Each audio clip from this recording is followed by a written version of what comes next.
Hi there, this is Adele from Naked.Recovery. So, question that we got was, how do I co-parent with a narcissistic ex? So, first things first, there's several things that really work. So, it's important to kind of understand and do a little bit of research around narcissism so that you can kind of be clear on the strengths and weaknesses of that kind of personality. So narcissists are very charismatic, they're very influential, they're good at convincing people. They're also masters of, they're chameleons, they're masters of, changing themselves around whoever they're with. So people in your environment might not notice that your ex is narcissistic. So it's something to just be aware of, is that in your environment, this person might be quite good at playing all the different, the teachers and other caregivers and people within your children's lives. They're also, narcissists like to have fans and enemies. So if you're an enemy and you are actively arguing with and becoming a worthy adversary to a narcissistic ex, this is going to be an exhausting battle for you. So I think one of the critical things to understand is how a narcissist ticks, and to make yourself neutral or more of a fan, and use that kind of to your advantage in terms of parenting. So what I mean by that is you need to understand that narcissists like to look good.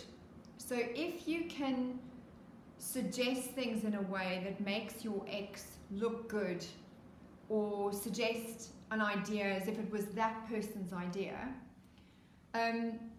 that would really be an advantageous thing for you to try on. So that would be the first thing I would do, is to become more neutral. Don't become a worthy adversary to that person.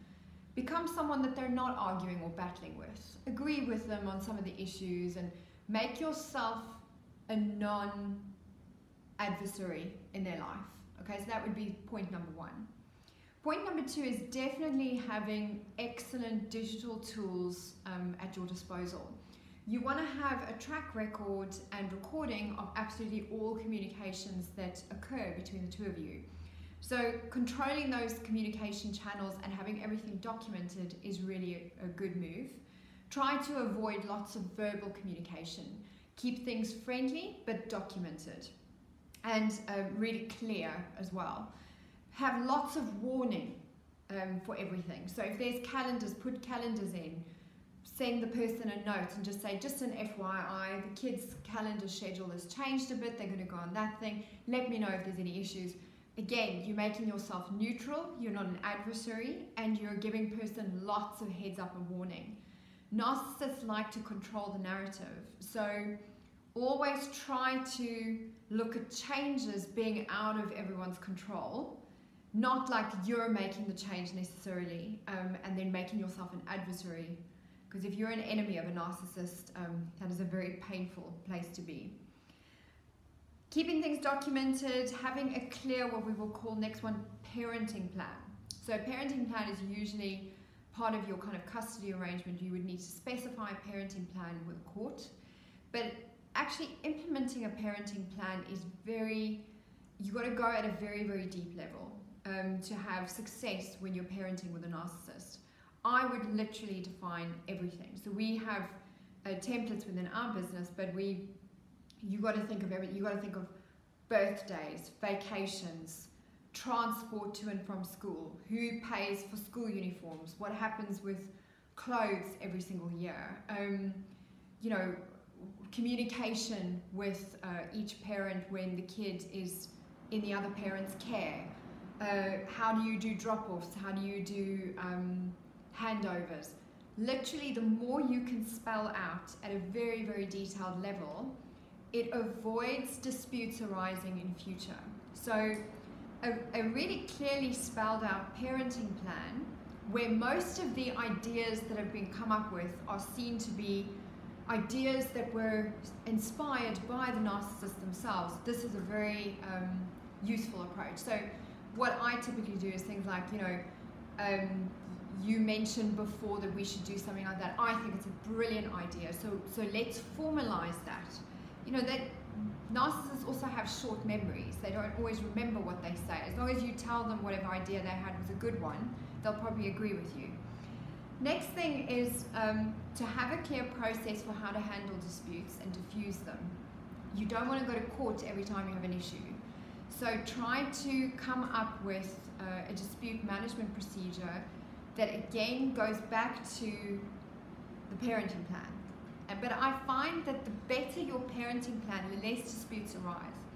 So I think the source is always, if you're finding a lot of disputes arising, you probably have an ill or incompletely defined parenting plan. So I think go back there and redefine and clarify your plan with each other. Next part is low expectations. Don't expect epic, stellar parenting from your narcissistic ex. It's just not going to happen. They're very self-involved with themselves, seeking the next source of supply for their adulation, attention, and empathy. So it's not a useful pursuit to try and imagine that that person is going to be the level of parent that you're going to be. So low expectations would be a good tip. The other thing is never to badmouth the other party in front of your kid. Very hard when you know that they're probably badmouthing you in front of your kid anyway. So I would explain this to your child in a very relaxed manner and just sort of explain that there's different types of love, you know, and sometimes, you know, there's familial and love you have for your children, that goes on forever and it will never change or die. But romantic love from time to time can die. And sometimes when romantic love dies, it can turn to anger. And sometimes people say things they don't mean. And that kind of signposts for your child that if your narcissistic ex is saying horrible things about you, not to take it too hard or too personally or too seriously, but for you as the parent, always make sure that you never sink to that level. Because the child will always side with the party that they feel is the most attacked or aggrieved. So if you remain neutral and kind of outside of all of that, you put yourself in the most advantageous position. So those are just a few tips and techniques for how to kind of co-parent with a narcissist. If you want to know more, kind of sign up to our website. We have loads of webinars and things and specialize in kind of dealing with co-parenting with narcissistic ex. Likewise, if you're stuck with a parenting plan, come and chat to us. We have some cool tools and techniques there. So I hope that helps you, and let us know if you have any other questions. Cheers.